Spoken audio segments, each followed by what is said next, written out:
शिवमहापुराणात लिहिलं आहे महात्म्यात, एक तर लोकांकडून पैसे घेऊ नये आणि घेतले आणि घेऊन जर का टाइमात नाही दिले आणि ते जर का बुडवले तर निश्चित या ठिकाणी दोष लागतो असं यामध्ये लिहिलं आहे.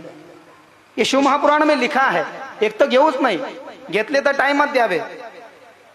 पण बरेच जण आमच्या तिकडचं मी सांगतोय बरं का, बरेच जण पैसे उष्णेच याच्यासाठी घेतात की ते द्यायचेच नसतात.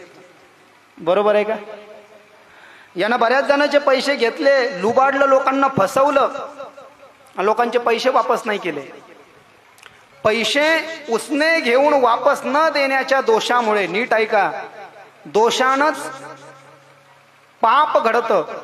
लोकांचे पैसे घेऊन बुडवल्यामुळे याला दोष लागला, त्या दोषाचं रूपांतर पापात झालं, पापाचं रूपांतर रोगात झालं, सर्व शरीराला रोग लागला, रोगयुक्त शरीर झालं.